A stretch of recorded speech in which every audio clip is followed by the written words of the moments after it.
नमस्कार दोस्तों, मेरा नाम है उदित और आज मैं सबसे पहले आप सभी को धन्यवाद देना चाहूंगा मेरी पिछली वीडियो पे इतना प्यार देने के लिए जितना मैंने सोचा भी नहीं था। थैंक यू सो मच, बहुत बहुत धन्यवाद। और उसी रेस्पॉन्स की वजह से आज मैं फिर से आपके सामने एक ऐसी कंपनी के बारे में बताने जा रहा हूं जिसने बिना कोई फंडिंग उठाए, बिना कोई एड चलाए कुछ ऐसा करके दिखा दिया which is next to impossible.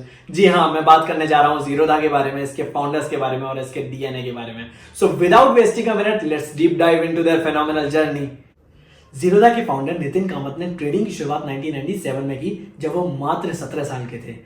उस वक्त उन्होंने ट्रेडिंग के फंडे सीखते हुए कई बार पैसा बनाया भी और गवाया भी, लेकिन सन 2001 में he lost all his money by investing into derivatives, जिसमें आप 1 का 5 बना सकते हैं तो 1 का 5 गवा भी सकते हैं। उसी की भरपाई करने के लिए इन्होंने लोगों से पैसे उधार लिए, लेकिन वो सारा पैसा भी डूब गया, तो इन्हें मजबूरन मणिपाल के कॉल सेंटर में नाइट शिफ्ट करनी पड़ी, जिससे कि ये डे में अपनी ट्रेडिंग कंटिन्यू रख पाए। और फिर 2004 में वो दिन आया जब जिम में वर्कआउट करते हुए नितिन कामत को अपना पहला क्लाइंट मिला, जो कि एक रिटायर्ड यूएस रिटर्न थे, और नितिन कामत उनका पोर्टफोलियो मैनेज करने लग गए। फिर धीमे धीमे करके 10 क्लाइंट्स हो गए और नितिन कामत सभी का पोर्टफोलियो मैनेज करने लग गए। लेकिन इसमें बड़ी दिक्कत आती थी, क्योंकि उन्हें 10 लोगों के अकाउंट्स में मैनुअली लॉग इन करना पड़ता था, विच वॉज वेरी इनएफिशिएंट।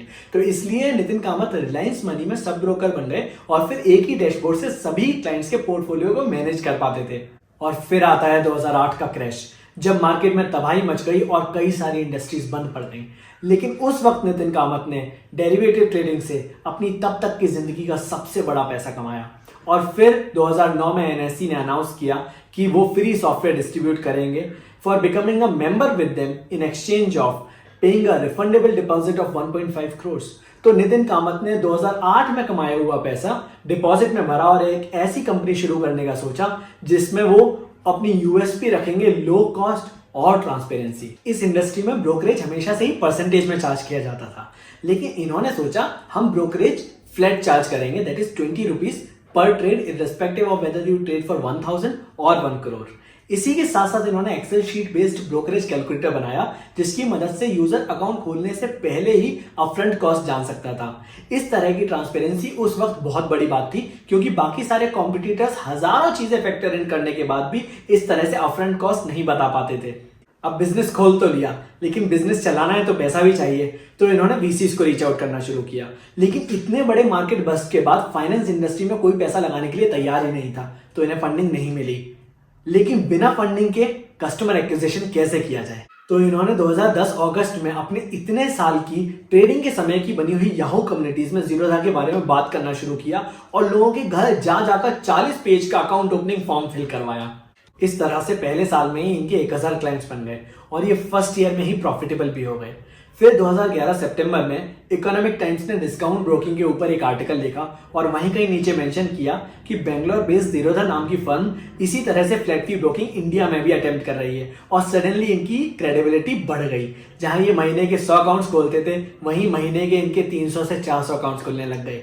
2012 तक जीरोधा को ये रियलाइज हो चुका था कि ये बहुत जल्द एक छोटे तालाब में बड़ी मछली बन जाएंगे, क्योंकि इंडियन मार्केट में तब सिर्फ 30 लाख लोग ही इन्वेस्ट किया करते थे।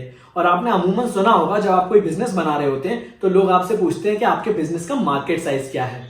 अगर मार्केट साइज बड़ा है तो आप ज्यादा बड़ा बिजनेस बना सकते हैं। तो इसके लिए नितिन ने बहुत ही यूनिक बात सोची कि अगर मार्केट छोटा है तो क्यों ना मार्केट को ही बड़ा कर दें।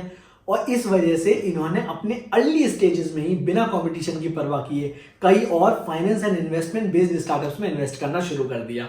अलग अलग बिजनेसेस की अलग अलग स्ट्रेटेजीज की वजह से इंडिया में इन्वेस्टमेंट का इकोसिस्टम तो बढ़ना निश्चित ही था, और ये बात नितिन कामत को बहुत अच्छे से समझ आ चुकी थी। और अब मार्केट में कॉम्पिटिटर्स ने आना शुरू कर दिया था। जीरोधा को आगे रहने के लिए बहुत जरूरी था that they should always have an edge, और बेटर एज के लिए चाहिए था बेटर प्रोडक्ट, बेटर टेक्नोलॉजी।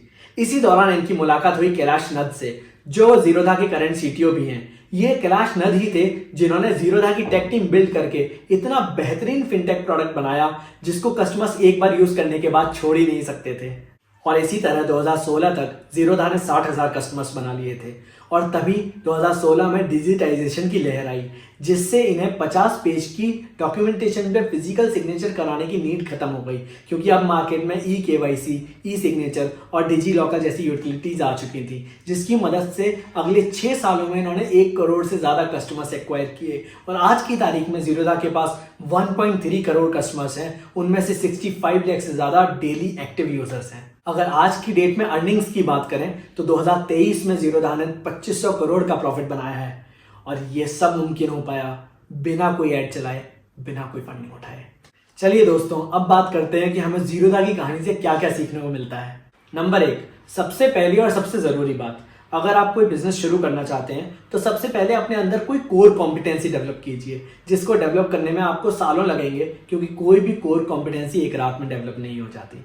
अगर आप नितिन और निखिल कामत को भी देखेंगे तो आपको पता चलेगा कि उन्होंने सालों ट्रेडिंग की स्ट्रेंथ गेन करने के लिए मेहनत करी और उसके बाद ही उसके ऊपर उन्होंने बिजनेस बनाया। नंबर 2, अगर आप बिजनेस को बहुत बड़ा बनाना चाहते हैं तो पेशेंस बहुत जरूरी है, क्योंकि पेड़ आप एक दिन में लगा सकते हैं लेकिन जंगल एक दिन में नहीं बनता। नंबर 3, हर डिसीजन कस्टमर सेंट्रिक होना चाहिए। कभी भी आप कोई ऐसा डिसीजन ना लें जिससे कि आपके कस्टमर को छोटी सी भी परेशानी हो। Number 4, strong conviction and broad vision. आपके सामने कोई भी डिफिकल्टी आ जाए और अगर आपने ठान लिया करना है तो करना है, फिर रुकना नहीं है। चाहे फिर मार्केट छोटा पड़ जाए तो आप ये तक सोचो कि मार्केट को कैसे बड़ा कर सकते हैं। दोस्तों, मैं इसी तरह अपने आसपास घट रही और भी प्रेरणादायक कहानियों को आपके सामने लाता रहूंगा, जिससे कि आपको और खुद को दोनों को ही मोटिवेटेड रख पाऊं। तब तक के लिए कीप बिल्डिंग। अब मैं आपसे विदा लेना चाहूंगा। अगर आप इस वीडियो में यहां तक मेरे साथ जुड़े रहे तो बहुत बहुत धन्यवाद। नमस्कार।